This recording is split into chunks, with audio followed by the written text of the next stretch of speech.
All right, hello and welcome. Today we have the pleasure of interviewing Dr. Rob Marvenko, a chiropractor out of Baltimore, Maryland.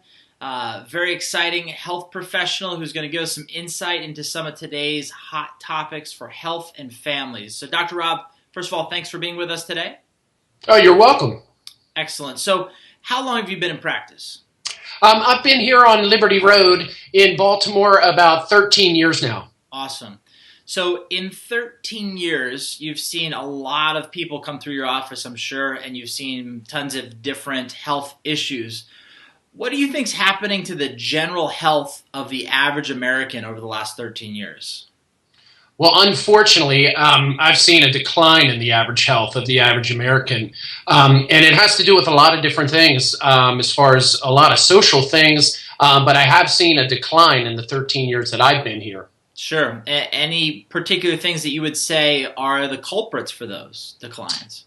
For clients that I see, it's a lot of, I think, misdirection that's out there as far as for them getting information about their health. I think they're reaching to different areas and they're getting a lot of misinformation. So they don't have anybody that's in their corner, so to speak, as far as coaching them on what they can do to be healthy and to remain healthy. Sure.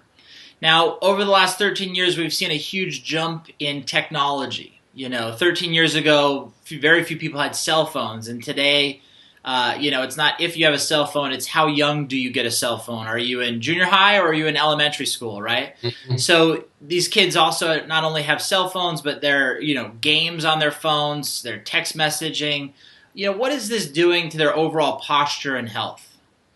I see as far as a lot of carpal tunnel syndromes now. I'm working with a lot of carpal tunnel syndromes with patients. As far as that's concerned, it's something as far as that continues to create a situation for these patients where they're just repetitively over and over again injuring themselves because they can't get away, from the thing that gave them the initial injury. So I'm seeing a lot of that. And it's really hard to help people see that and help them get away from those things because of the computers and cell phones and things as far as that they're always on them. So I just recently actually promoting something in my office that's specifically designed for carpal tunnel syndrome. It's a treatment plan for patients, and I've gotten a lot of good results with it that specifically addresses how to actually change the things that are ending up injuring them. Interesting. And what types of things are causing these injuries? Typically, it's the games that people are playing on their phones. Not only young kids, but adults also. I see it, which is something that I see in my office, and I'm trying to explain to them as far as those postures that they're taking and the amount of time that they're in these postures are really creating postures that in the future are going to set them up for a lot of degenerative change and problems in their future. So I work with them on that, trying to help them see as far as what they can do differently, specific exercises and things like that designed to make sure that these repetitive strains aren't happening again and again. Gotcha. Excellent. Yeah, that is definitely something that I think pretty much everybody in today's modern world would need is some sort of exercise regimen to counteract, what they're doing on a daily basis with their neck and looking down at their phones, etc. The other big issue that I think a lot of people are very concerned with these days, or at least more people should be concerned with, is GMOs. So we've used technology now to modify what we put in our bodies.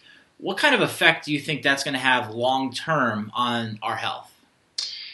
Yeah, that's something as far as that I see for the future that we really don't even know, what the long-term effects are going to be.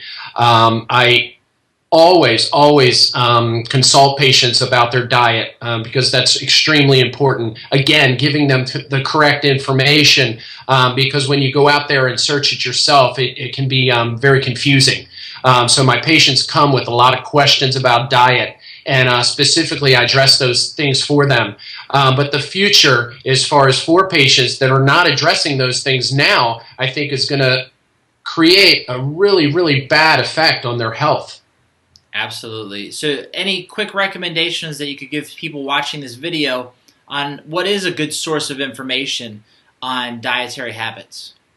As far as I would say, really check with a health professional that you know and trust first. That's first. Another thing that I recommend patients is I tell them to really try to look for foods that are naturally ripe. Our seasons revolve, and if you're eating things that are not in season, you have to wonder how it becomes ripe and how it becomes a seasonal fruit that in the wintertime. So I instruct patients as far as to eat the fresh fruits and vegetables in their grocery store and what is naturally ripe at that time. Absolutely. Great advice. So I think the big takeaway from today's interview is, make sure you're doing at least some stretching to counteract the technology you're using, and eat fresh and hopefully organic, natural foods, and work to maintain a healthier lifestyle before you create big problems in the future. Would that be about right, Dr. Rob? Yes, yes. Excellent. Well, thank you so much for your time. I know you're a busy man. You got a big practice out there in Baltimore, so we won't take any more of your time. But again, thank you for being with us, and we're going to get this information out so people can use it and lead healthier lives. That sounds great. Thank you.